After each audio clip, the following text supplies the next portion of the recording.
Opposition leader Liza Harvey has delivered an emotional speech in state parliament in which she detailed the pressure placed on her to end her dying husband's life by well-meaning but ill-informed friends who couldn't cope with their own distress, witnessing the ravages of terminal cancer. Although Ms. Harvey said she still hadn't decided how she would vote on the McGowan government's euthanasia bill, she said she was concerned the proposed laws did not require a patient to undergo a mental health assessment before deciding to die. The Liberal leader's late husband Hal died of pancreatic cancer in 2014 after being diagnosed in June 2011.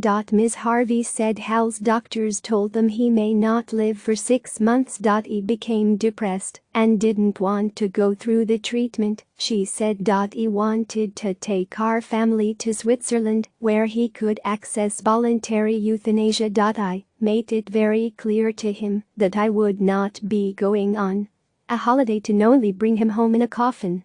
But I would find him a good clinical psychologist so that he could talk about how he was feeling. I also said that I wanted to be able to look our children in the eye and tell them that he had fought hard to stay with them. Ms. Harvey said Hal received psychological care and lived for another 3 years, which he spent with his family. My fear in not having the requirement for a mental health assessment included in the legislation is that, using our family as an example, we would not have had those 3 years of memories with our children, bearing in mind those years are the difference between my youngest losing their father at the ages of 14 and 12 versus 11 and 9, and Hal taking his eldest daughter down the aisle at her wedding and welcoming a second grandson, the gorgeous Orlando, into our world, she said. The Liberal leader, who is also the patron of palliative care Washington, said she had been pressured by ill-informed but well-meaning friends who felt he should be released from his perceived suffering. The pressure is subtle, but it is there, Ms. Harvey said.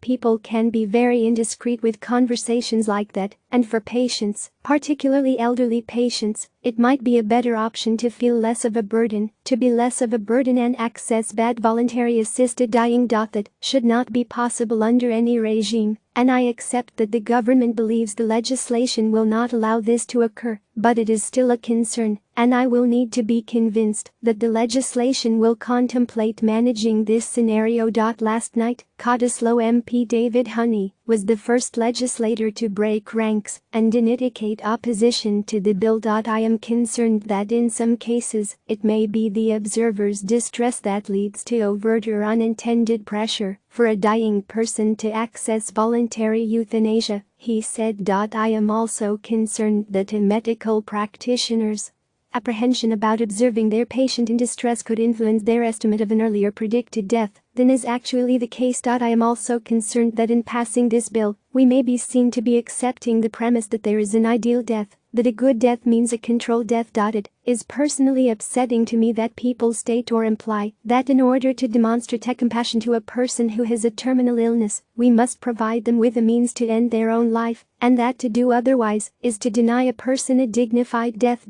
Dr. Honey said his opposition to the bill was not driven by a religious or philosophical point of view, but because the safeguards in proposed legislation did not address his concerns. 14 MPs spoke in favor of the legislation on Wednesday night, including Treasurer Ben Wyatt, Transport Minister Rita Saffioti, and Local Government Minister David Templeman. This morning, Attorney General John Quigley indicated he would be supported the legislation,